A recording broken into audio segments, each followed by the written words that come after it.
Hello, we're back again for video 3. The single most important thing is that you know your child best. Even though you may be struggling yourself, your presence is the most important. You're the expert. All children are unique and special. And the most important thing you can do is be present. And leave your agenda behind when your child wants to talk. It's about the listening, focus, and being aware. Sometimes their feelings may not be the same as yours. Let that be. There are no wrong questions. Let them know that they're being brave. Encourage them to share. Acknowledge them. Acknowledge their courage. Sometimes children have difficulties navigating their school day. Kids are not always kind. Just like grown-ups, kids have rough days too. Not everyone knows how to walk with them. Encourage them when the conversation begins. Be gentle, acknowledge, and validate. Active listening promotes warmth and being understood by another. It allows your child to talk about their feelings instead of just thinking about them. When you accept their feelings, they're not afraid to show their own.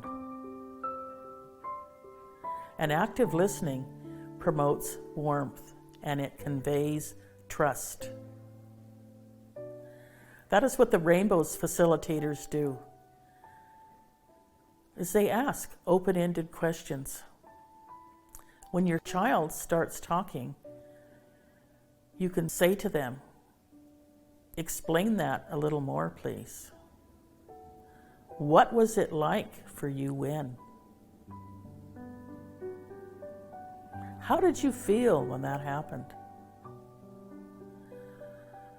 What were some of your favorite memories with your loved one who died? What do you miss most about Grandma?" Be patient when your child rejects you, because you may not always be the person that they talk to. You will not always have the answers. Share your stories, memories, and feelings without making it about you.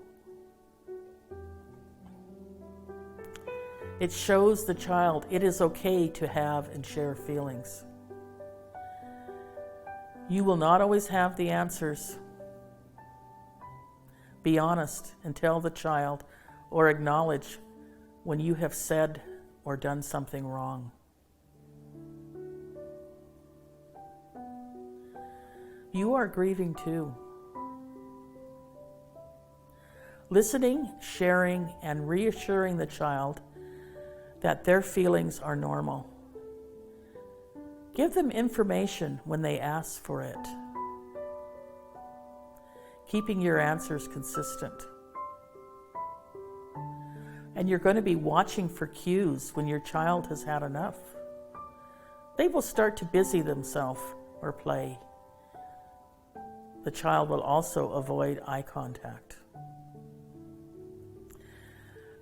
Tell them that they can share their questions and worries with a trusted adult.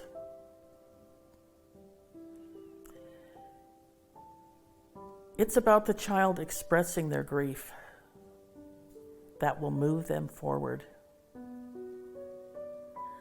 And remember, you know your child best. Love is always the answer. And now, join us again for conversation about this video.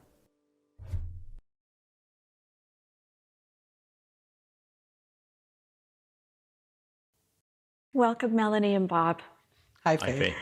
Today, Catherine's teaching spoke about how grief manifests itself in our children, how it shows up for them. And some of the examples she gave was upset stomachs, headaches, tiredness, unable to focus or concentrate in school or at home, and fears for the future and the changes that are occurring in their life.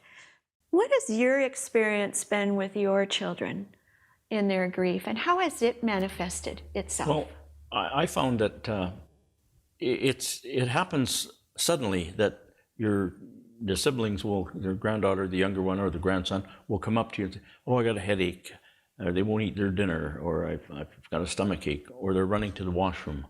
This kind of thing happens. So you have to be alert to that. One of the things that surprised me was on the day that we found out that my granddaughter had died, and there was a lot of people in the house and so on. My 6-year-old granddaughter at the time said to me, "Grandpa, I'm getting out of the house. There's too many people here. I'm going to see my friend." So she went across the street to her friend. And so that was one way that she was with it. Another thing we found is that worked well to help is that when they get feeling like that, is we bought weighted blankets for them. And this seems to help for a while as well. So those are some of the things we do. Now that the Christmas seasons get close, we give them eggnog. They like that. Just eggnog straight, okay? Nothing else. Nothing else. So that seems to work, yeah. And there's many different things, but those are some of the things that we've experienced. Oh, thank you. Thank you. How about you, Melanie? What I've really noticed is that my girls have grieved. The expression of their grief has been very different, and but at the same time, it has kept in character with who they already are. So I have one daughter who keeps things very, personal and that sort of thing. And so she's done the same thing in her grief. And so I'll check in with her, how are you doing? How's your grief kind of thing? And that I don't get too much of an answer back sort of thing, but that's fine. I want to just make the space for it. And then my other daughter is more expressive, there'll be more tears, missing Opa, that sort of thing. What you said about school there definitely twigged a bell, sort of, because both of them have had, some issues with concentration. And so as a family, we have, tried to kind of keep the bar a little lower. And we have a bit of a dark sense of humor where, we'll play the death card, right? Like, it's like, I dropped the ball on this, or I'm not up to doing that. And I'm like, well, you could play the death card and then you can get out of it, kind of thing. Because that's the thing, is to kind of just understand that it is going to come up in these different ways. The headaches too, one of my daughters is more prone to headaches, and those have been around. And I actually haven't really thought about them as connected with her grief, but that can very much be the case. One of my grandchildren was concerned that all of a sudden when my dad died, that grandma would die. And so they were very concerned about that. And just to be able to alleviate that in saying, well, you know what? It might happen, but probably won't happen today. And that I will be here and I will take care of you if it does happen. And so just to be able to. My grandson has said that to me. "Grandpa, you got to watch your diet." He said, "We need you to look after us." I said, "Okay. Okay. All right. One last chocolate bar tonight." But that is something awesome. that we have experienced as well. Yeah, for sure. And of course, the other granddaughter, she'll chip in right away and just, "That's right, Grandpa. You do as your brother as my brother tells you." So that's something that they do. Yeah. One thing I do in the morning is when I get up to honor my granddaughter that has passed. I spend time talking to her. I spend a few minutes each morning, and sometimes I don't say anything, but I make sure I spend that time every morning. That's another way for self-care. Yeah. Lovely. Yeah.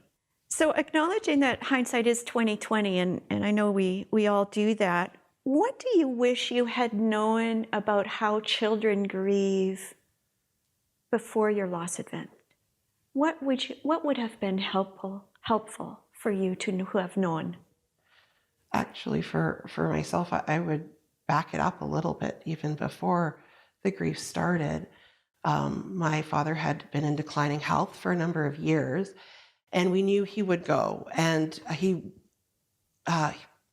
we'd expected him to pass much sooner, kind of thing. And so we'd always sort of talked about it. But then when it became acute, I was talking with one of my daughters, and she was like, "So how soon?" kind of thing. And I was like, "Well, definitely in the next year." It ended up being 9 days later.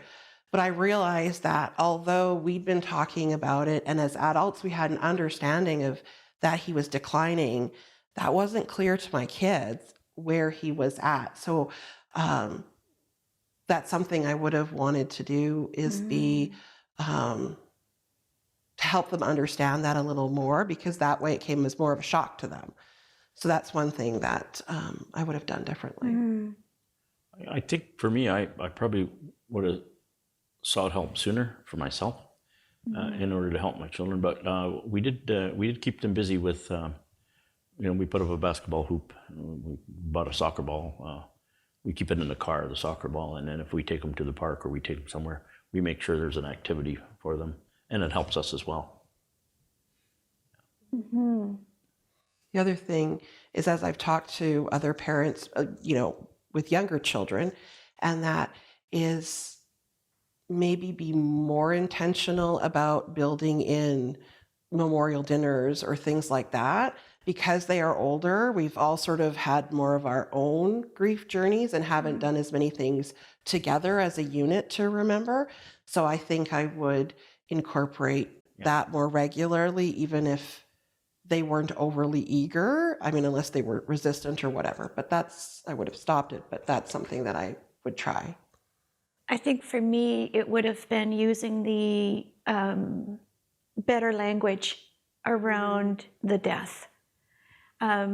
Instead of saying, "Oh, you know what, we lost Grandpa," which I didn't use, but it was like, "Oh, Grandpa passed away," and they don't understand as children. They don't understand that passed away means died. Right. And so I think I unknowingly caused a bit of anxiousness in not using the plain and straightforward language, because using plain and straightforward language doesn't cause more pain. Right. It doesn't stress them out more. I think one of the things that I experienced too is when my grandson said he wished he was a wizard and he could bring her back. So we had to deal with that, and that kind of set us back a bit, and thought, well, yeah, we'd like that too, Yeah. for sure. So thanks so much again for today. I think the takeaway from our conversation is that no two children grieve the same event, the same relationship, the same way. I think they are all different. Yeah, that's so true. Yeah, for sure. I found with my grandchildren, the older one, the boy, he will have outbursts sometimes, whereas the granddaughter, she's 7 now, she'll just go and read, or she'll put her headsets on and get on her tablet and watch a movie. Watch a movie. They are very good at asking permission now. We got that straightened out. But that's something that they do, and that's the way I see them grieving differently in our place. Okay. Yeah. Thanks, Bob. Yeah. Thank you.